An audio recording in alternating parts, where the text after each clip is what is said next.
Este Shabbat tenemos una parashá que tiene muchas definiciones muy simples para que el alma pueda encontrarse con la divinidad en el camino de regreso que es esta vida. El nombre de la parashá es Bat Hanan, ruego. Moshe ruega a Dios para entrar a la tierra prometida. La respuesta de Hashem es: basta, no pidas más. ¿Por qué? Bat Hanan en la gematría vale 515. Se interpreta que fueron 515 los ruegos de Moshe para poder entrar en la tierra prometida. Si Moshe entraba en la tierra prometida, se producía la era mesiánica y Israel todavía no estaba preparado. De esto se interpreta que el mundo, en el estado actual, como está, va a durar 6.093 años desde la creación del mundo, de acuerdo al calendario hebreo. Moshe murió en el año 2488 del calendario hebreo. O sea, que él terminó rezando por 3.605 años más, lo que nos da 2.488, muerte de Moshe, más 3.605 años, 5.785.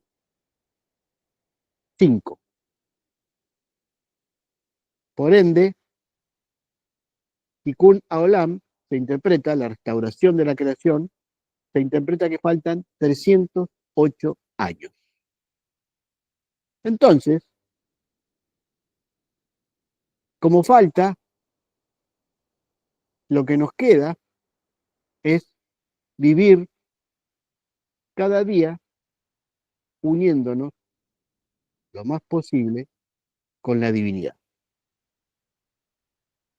El resto de las cuentas que se hacen sobre cuándo va a venir el Mesías por segunda vez o qué va a suceder, y se lo mezcla con política, con religión, con un acontecimiento, con el otro, son todas fantasías humanas, por la desesperación de no aceptar lo que Dios ya ha establecido. Fíjense qué interesante, para que no piensen que les estoy dando números de los judíos, que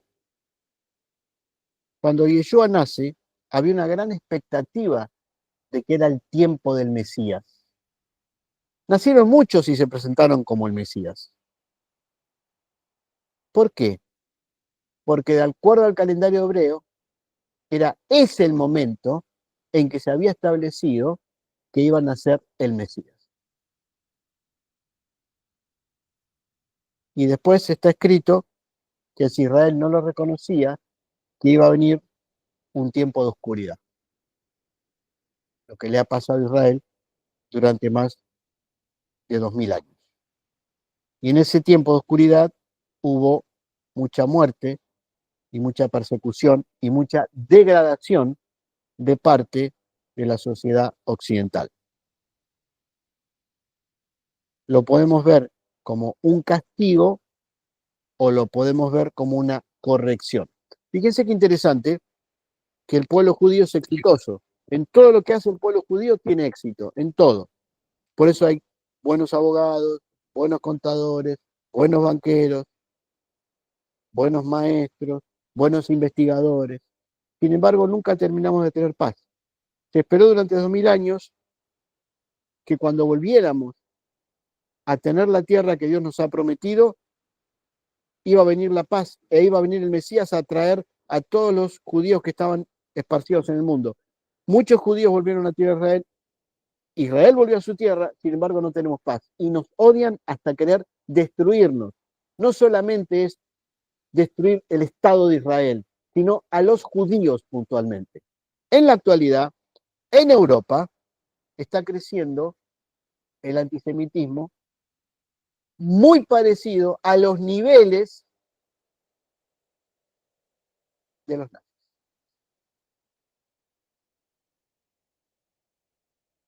¿Cuándo va a terminar eso?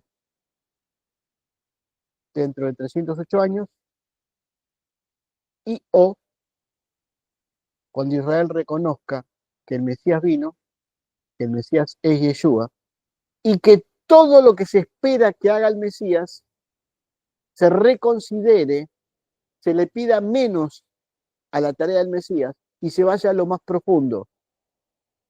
El Mesías viene a explicar cómo vivir la Torá, no a cambiar el mundo. El mundo lo cambia Dios. Y todo tiene un tiempo, un orden y un momento. Mientras tanto, sería bueno que los pueblos, todos los pueblos, vivan pensando más en la paz y el equilibrio y menos en el egoísmo de querer tener más y de fortalecerse tratando de esclavizar a otros. Bueno, sigamos con la parashá semanal. Dios le dice a Moshe que nombre a Yeshua como el futuro líder, que lo fortalezca y que le dé valor para liderar.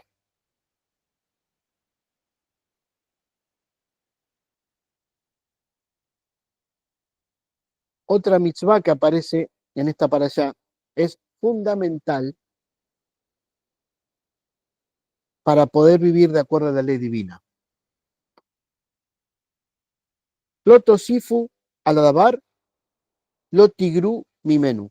No añadir y no quitar nada de las leyes que han sido dadas.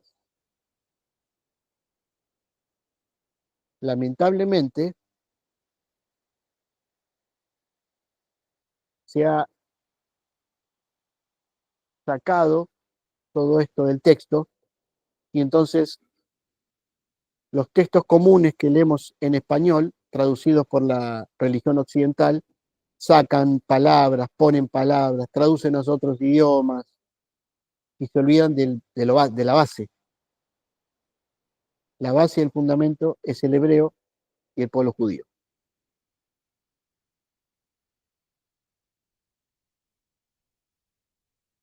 Se vuelven a reiterar los 10 mandamientos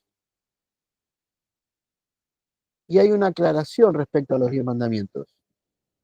¿Para qué fueron dados estos 10 mandamientos?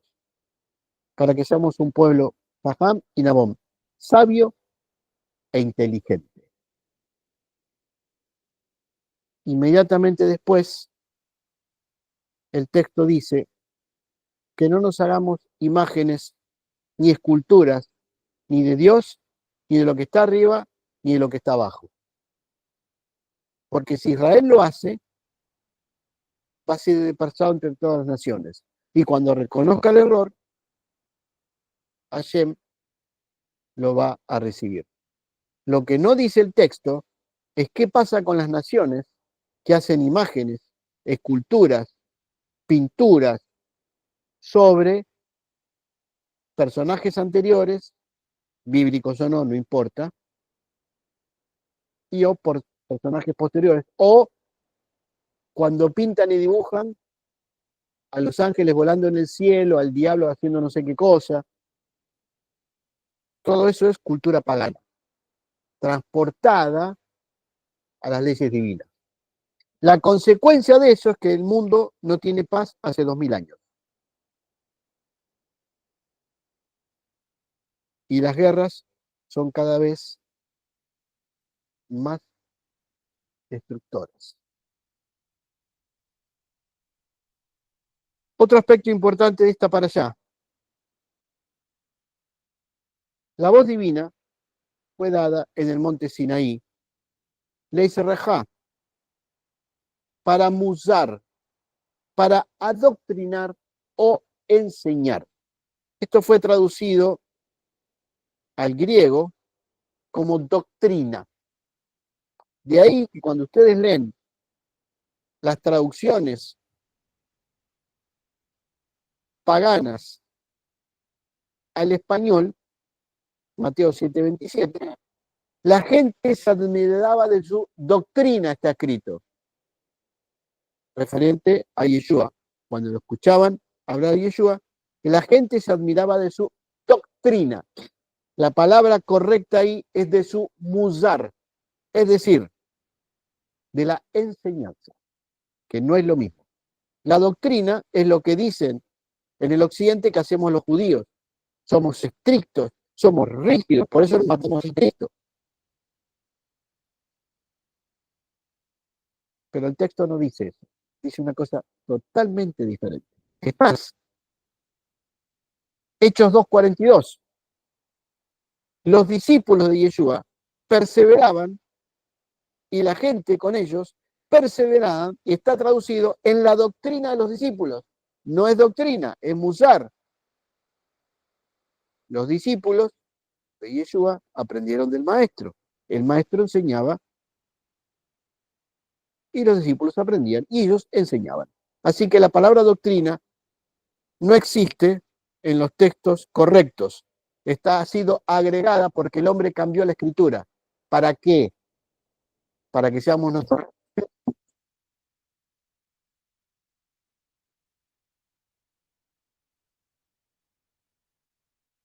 Así que cada vez que lean la palabra doctrina en el texto conocido como el Nuevo Testamento, es un cambio de una palabra original que significa enseñanza, que no es lo mismo aprender una enseñanza que aprender una doctrina. Igualmente, cambiaron las palabras, pero no cambiaron la forma de actuar y mataron a mucha gente que no creía en la religión occidental y la quisieron imponer bajo pena de muerte. Eso es algo que Israel nunca ha hecho. Israel te dice, mira, acá tenés la Torah, ¿la querés vivir? La vivís, no la querés vivir, es tu problema, arreglate, listo, pero nadie va a matarte o a imponerte, no existe eso. Bien, vamos al punto que quiero desarrollar en profundidad. Después de mencionarse los 10 mandamientos, se dice cómo vivirlo. La oración que es muy conocida, nosotros la decimos viernes y sábado y todos los días, Shema Israel, Adonai Eloheinu, Adonai Echad, Beapta et Adonai Eloheja, Bekol Bebeja, Bekol Nafsheja, Bekol Miodeja. Amarás al Señor tu Dios con todo tu corazón. Amarás al Señor tu Dios, Dios es uno. Y lo amarás con todo tu corazón, con toda tu fuerza y con todos tus medios. Cuando leemos Shema Israel, Adonai Eloheinu, Adonai Echad, aparecen Adonai, Yud-Hei, Vav-Hei, y Elohim, Eloheinu, que son los dos atributos de la divinidad. El atributo de misericordia y el atributo de justicia. Entonces, amarás a Dios de acuerdo a sus atributos, el atributo de misericordia y el atributo de justicia. ¿Y cómo hay que amarlo? Con todo el corazón, con toda la energía y con todos los medios que Dios te da en la vida. Ese es el amor a Dios. Está escrito en el Talmud que Shema Israel, Adonai Eloheinu, Adonai Echad, es Kabbalat Ol Malchut Hashamayim. Es la aceptación del yugo del reino del cielo. Esto les debe sonar muy de la región occidental. No, es que es judío. Yeshua fue un rabino y habló justamente sobre cuestiones judías. Entonces vamos a profundizar cómo aceptar el reino de los cielos, que no es un regalo, es un logro del alma. Cuando Israel cometió el error de adorar a Baal Peor, tuvo un serio problema. Primero, Baal en hebreo es dueño de algo, señor, y Peor era un dios fenicio de la fertilidad y de la prosperidad. está escrito, Aten adveikim ba Adonai Elohechem hayem kulhem ayom. Ustedes que están adheridos a Adonai, tu Dios, están vivos, todos ustedes hoy. Es decir, Atem abdikim, advekim, de Dabek, unirse, Be Adonai Elohim, al atributo de misericordia y al atributo de justicia, están vivos hoy. La vida proviene de unirnos a los dos atributos divinos. El amor divino, la misericordia divina, pero la justicia divina, lo correcto y lo incorrecto.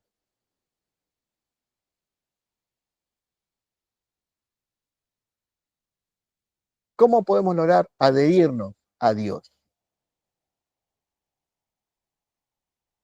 Cuando un objeto se adhiere a otro, quedan pegados.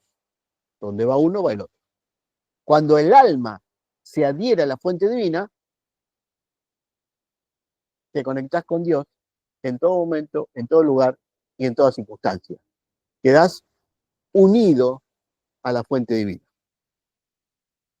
Les voy a citar 4 simples pasos. Muy simples. Porque el conocimiento de la divinidad no proviene ni de los libros, ni de YouTube, ni de los grandes predicadores, ni de las grandes religiones. Ninguna. Sino de la unión del alma con la fuente divina. Y esa unión se va haciendo secuencialmente. Y cada vez que el alma se va uniendo, va aprendiendo nueva sabiduría y provienen de esto nuevos desafíos. 4 pasos, muy simples. La tefila en silencio. Oh Dios, te pido que me des esto, oh Dios, lo otro, oh, me pasó esto. Listo. ¿Terminaste? ¿Ya está? ¿Ya lo cansaste a Dios? Bueno, quédate tranquilo, ya está. Ya dijiste todo lo que tienes que decir, le dijiste todo lo que te falta, todo lo que querés, ya está, listo. Silencio. El silencio es hasta escuchar el mismo silencio. Cuando bajan todos tus pensamientos, ya está, ya dijiste lo que querías, ya pediste, ya está. En ese silencio, el alma se llena y se alimenta. Y te vienen todas las respuestas de lo que querías. ¿Pero cuándo? Cuando te callaste. Ya pediste, ya esto, ya agradeciste, todo muy lindo, listo. Ya está. Ahí, ahí, despacio, tranquilo. Concéntrate en la respiración, tranquilo. Y Dios empieza a darte sabiduría para resolver situaciones. Después que las resuelvas o no, ya es tu problema. Ahí Dios no va a bajar del cielo a solucionarte el problema. Te dice, mira, el lugar es este, anda por ahí. ¿Listo? Hacete cargo de la decisión. 2. Confundimos todo lo que es externo como significado de la vida. Y entonces buscamos el equilibrio de todo lo externo sin darnos cuenta que estamos cayendo en mal peor. Fertilidad y sexualidad.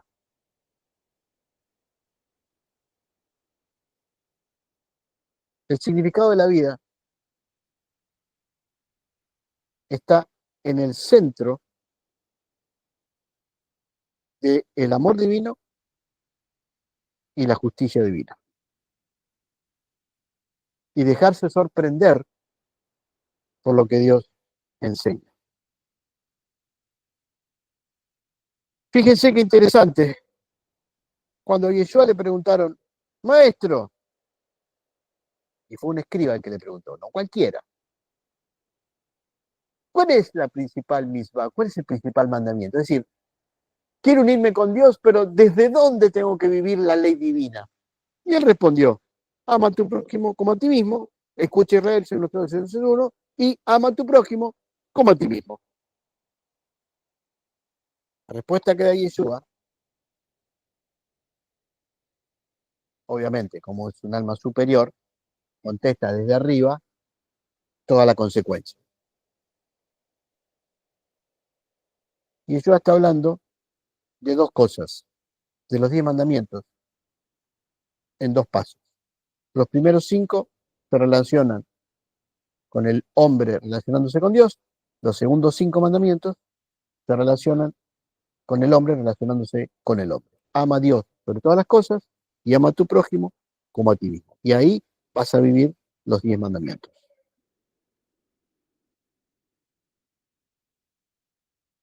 ¿Qué le dijo el escriba? Tenés razón, maestro. Yo hago esto, hago lo otro, hago aquello. ¿Cuál fue la respuesta de Yeshua? No estás lejos del reino de los cielos. Como lamentablemente no se enseña hebreo, se enseña griego en los lugares paganos, la respuesta de Yeshua en hebreo significa el no en la oración, significa que es un sí. ¿Qué le dijo Yeshua al escriba? Estás cerca del reino de los cielos. Como vos decís que vivís amando a Dios y amando al prójimo, ese es el camino para adherirte con Dios. La respuesta de Yeshua fue totalmente positiva, no negativa. El escriba no tenía que cambiar de religión, no tenía que hacerse de otra religión, de ninguna. Tenía que seguir por el camino que iba. Por lo tanto, no es la religión, ni el predicador, ni el Mesías el que te va a hacer adherirte con Dios. No es el otro, es tu propia alma, tu propio desarrollo, tu propio trabajo. Lo que te falta para completar, te lo da el Mesías, por su mérito.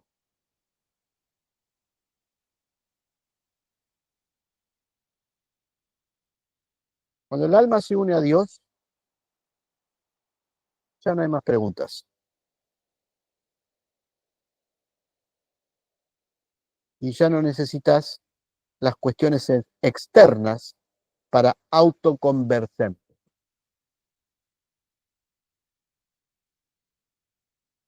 Hace poquito escuché un comentario. ¿Qué va a pasar con el tercer templo? Si se va a hacer, si no se va a hacer, cómo se va a hacer.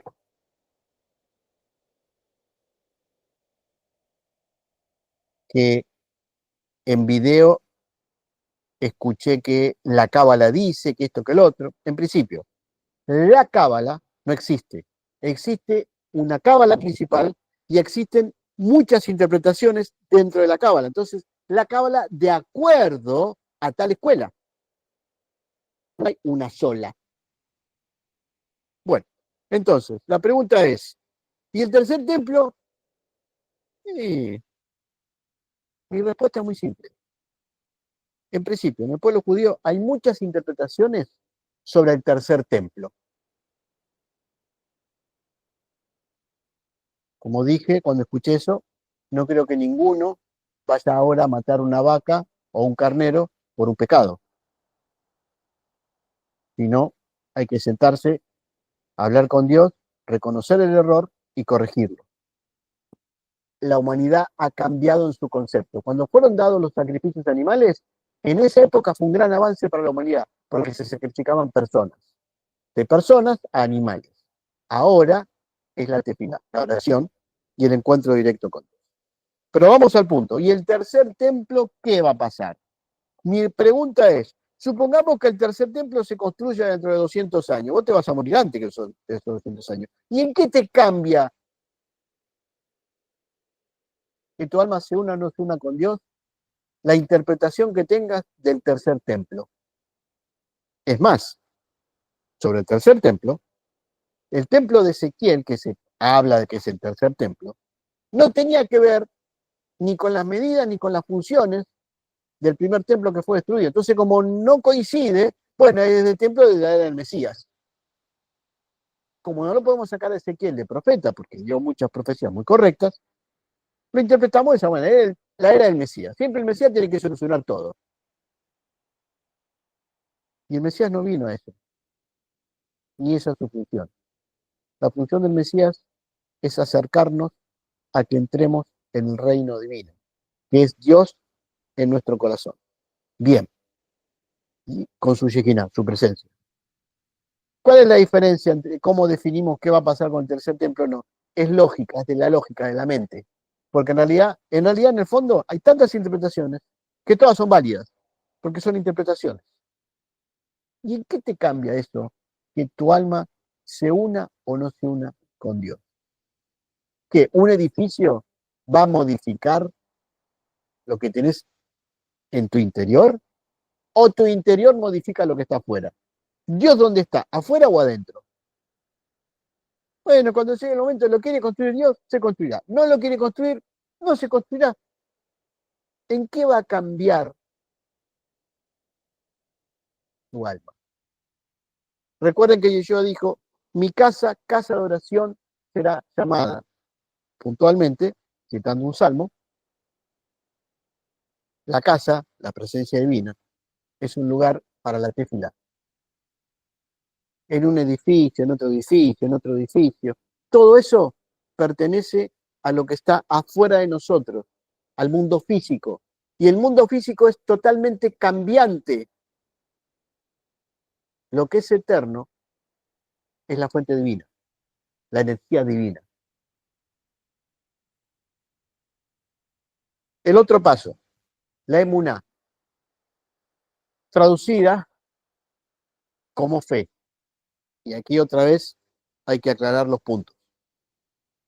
Desde el punto de vista griego, que es pagano, la fe pertenece, yo tengo fe a la mente.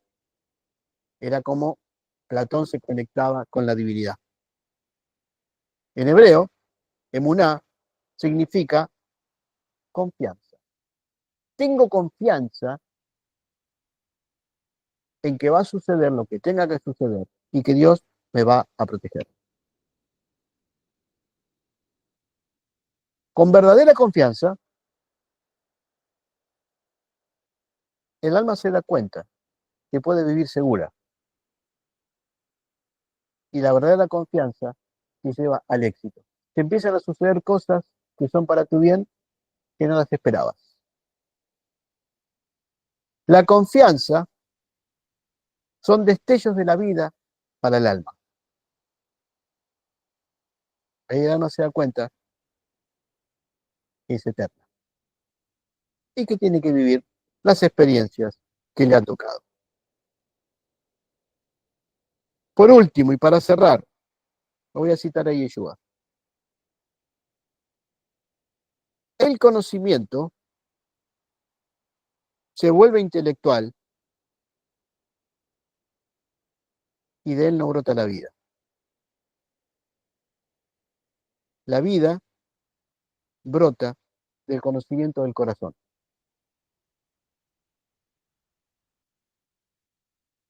Es muy interesante lo que Yeshua plantea, que el reino de los cielos fue cerrado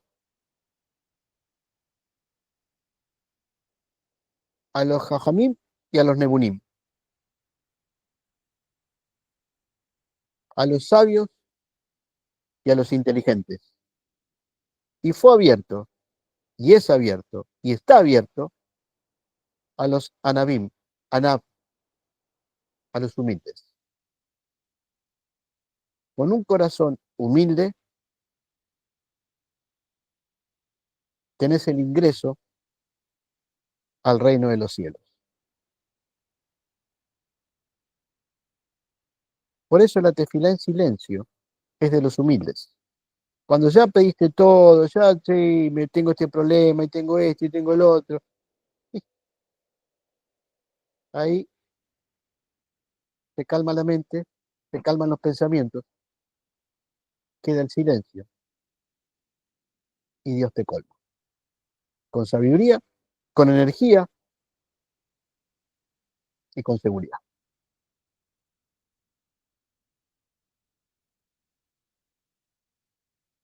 Por eso Yeshua dice, vengan a mí los que están cargados y yo los voy a hacer descansar. Los que están cargados es lo que llevan el yugo de la Torá, que ha sido enseñada de una manera muy rígida. Y Yeshua dice,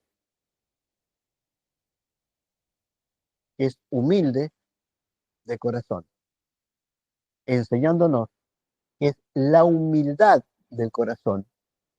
No soy nada, no conozco nada, debo aprender todo, lo que nos abre las puertas al verdadero conocimiento, al verdadero servicio y al verdadero amor.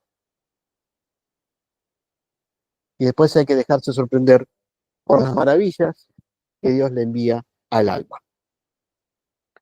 Y ahí te vas a dar cuenta que el cielo te va a sorprender siempre.